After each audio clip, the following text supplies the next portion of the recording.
जय श्री कृष्णा दोस्तों। कार्तिक का पावन महीना चल रहा है। अब इस महीने के कुछ ही दिन बाकी बचे हैं। अगर हमने स्नान दान नहीं किया है, हम करना चाहते हैं, तो अब देवोत्थान एकादशी से पूर्णमासी तक हम 5 दिन में कार्तिक स्नान कर सकते हैं। इससे भी हमें पूरा कार्तिक स्नान करने का फल प्राप्त होता है।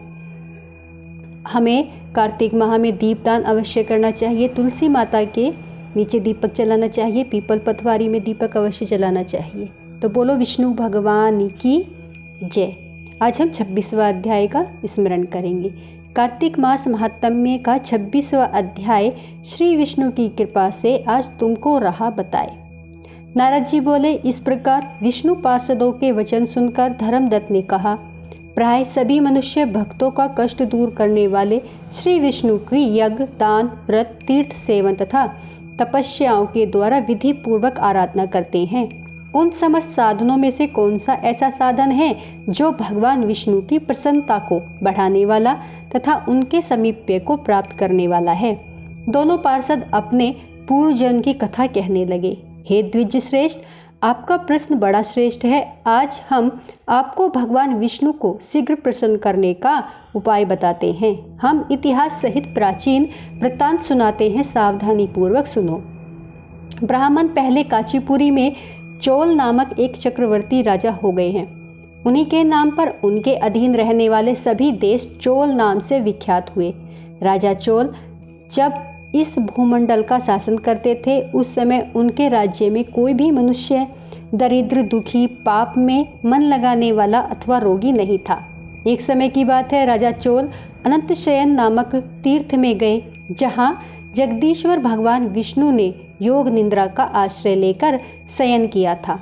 वहाँ भगवान विष्णु के दिव्य विग्रह की राजा ने विधि पूर्वक पूजा की। दिव्य मणि, मुक्ताफल तथा स्वर्ण के बने हुए सुंदर पुष्पों से पूजन करके साष्टांग प्रणाम किया। प्रणाम करके ज्यों ही बैठे, उस समय उनकी दृष्टि भगवान के पास आते हुए एक ब्राह्मण पर पड़ी, जो उन्हीं की कांची नगरी के निवासी थे। उनका नाम विष्णुदास था। उन्होंने भगवान की पूजा के लिए अपने हाथ में तुलसी दल और जल ले रखा था। निकट आने पर उन ब्राह्मण ने विष्णु सूक्त का पाठ करते हुए देवादिदेव भगवान विष्णु को स्नान कराया और तुलसी की मंजरी तथा पत्तों से उनकी विधिवत पूजा की। राजा चोल ने जो पहले रत्नों से भगवान की पूजा की थी, वह सब तुलसी पूजा से ढक गई। यह देखकर राजा कुपित होकर बोले, विष्णुदास, मैंने मणियों तथा स्वर्ण से भगवान की जो पूजा की थी, वह कितनी शोभा पा रही थी। तुमने तुलसी दल चढ़ाकर उसे ढक दिया। बताओ ऐसा क्यों किया? मुझे तो ऐसा जान पड़ता है कि तुम दरिद्र और गंवार हो, भगवान विष्णु की भक्ति को बिल्कुल नहीं जानते। राजा की यह बात सुनकर द्विज श्रेष्ठ विष्णुदास ने कहा, राजन, आपको भक्ति का कुछ भी पता नहीं है। केवल राजलक्ष्मी के कारण आप घमंड कर रहे हैं। बतलाइए तो आज से पहले आपने कितने वैष्णव व्रतों का पालन किया है? तब नृपश्रेष्ठ चोल ने हंसते हुए कहा, तुम तो दरिद्र और निर्धन हो, तुम्हारी भगवान विष्णु में भक्ति ही कितनी है।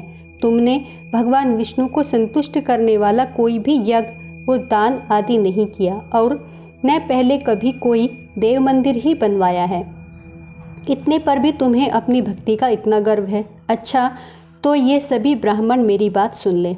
भगवान विष्णु के दर्शन पहले मैं करता हूँ या यह ब्राह्मण? इस बात को आप सभी लोग देखें, फिर हम दोनों में से किसकी भक्ति कैसी है, यह सब लोग स्वतः ही जान लेंगे। ऐसा कहकर राजा अपने राजभवन को चले गए। वहाँ उन्होंने महर्षि मृदुल को आचार्य बनाकर वैष्णव यज्ञ प्रारंभ किया। उधर सदैव भगवान विष्णु को प्रसन्न करने वाले शास्त्रोक्त नियम में तत्पर विष्णुदास भी व्रत का पालन करते हुए वहीं भगवान विष्णु के मंदिर में टिक गए। उन्होंने माघ और कार्तिक के उत्तम व्रत का अनुष्ठान, तुलसी वन की रक्षा, एकादशी को द्वादशाक्षर मंत्र का जाप, नृत्य, गीत आदि मंगलम आयोजनाओं के साथ प्रतिदिन षोडशोपचार से भगवान विष्णु की पूजा आदि नियमों का आचरण किया। वे प्रतिदिन चलते फिरते और सोते हर समय भगवान विष्णु का स्मरण किया करते थे। उनकी दृष्टि सर्वत्र सम हो गई थी। वे सब प्राणियों के भीतर एकमात्र भगवान विष्णु को ही स्थित देखते थे। इस प्रकार राजा चोल और विष्णुदास दोनों ही भगवान लक्ष्मीपति की आराधना में संलग्न थे। दोनों ही अपने अपने व्रत में स्थित रहते थे और दोनों की ही संपूर्ण इंद्रियां तथा समस्त कर्म भगवान विष्णु को समर्पित हो चुके थे। इस अवस्था में उन दोनों ने दीर्घ काल व्यतीत किया। तो दोस्तों, आज हमारा अध्याय 26 समाप्त होता है। बोलो विष्णु भगवान की जय। श्री कृष्ण भगवान की। एक राजा के राज्य में सभी लोग एकादशी का व्रत रखते थे। राजा तथा नौकर चाकरों से लेकर पशुओं तक को एकादशी के दिन अन्न नहीं दिया जाता था। एक दिन किसी दूसरे राज्य का एक व्यक्ति राजा के पास आकर बोला, महाराज कृपा करके मुझे नौकरी पर रख ले। तब राजा ने उसके सामने एक शर्त रखी कि ठीक है, रख लेते हैं, किंतु रोज तो तुम्हें खाने को सब कुछ मिलेगा, पर एकादशी को अन्न नहीं मिलेगा। उस व्यक्ति ने उस समय हाँ कर ली, पर एकादशी के दिन जब उसे फलाहार का सामान दिया गया तो वह राजा के सामने जाकर गिड़गिड़ाने लगा, महाराज इससे मेरा पेट नहीं भरेगा, मैं भूखा ही मर जाऊंगा, मुझे अन्न दे दो। राजा ने उसे शर्त की बात याद दिलाई, पर वह अन्न छोड़ने को तैयार नहीं हुआ। तब राजा ने उसे आटा, दाल, चावल आदि दिए। वह नित्य की तरह नदी पर पहुंचा और स्नान कर भोजन पकाने लगा। जब भोजन बन गया तो वह भगवान को बुलाने लगा, आओ भगवान, भोजन तैयार है। उसके बुलाने पर पीताम्बर धारण किए भगवान चतुर्भुज रूप में आ पहुँचे तथा प्रेम से उसके साथ भोजन करने लगे। भोजन आदि करके भगवान अंतर्ध्यान हो गए तथा वह अपने काम पर चला गया। 15 दिन बाद अगली एकादशी को वह राजा से कहने लगा कि महाराज मुझे दुगना सामान दीजिए, उस दिन तो मैं भूखा ही रह गया। राजा ने कारण पूछा तो उसने बताया कि हमारे साथ भगवान भी खाते हैं, इसलिए हम दोनों के लिए ये सामान पूरा नहीं होता। यह सुनकर राजा को बड़ा आश्चर्य हुआ। वह बोला, मैं नहीं मान सकता कि भगवान तुम्हारे साथ खाते हैं।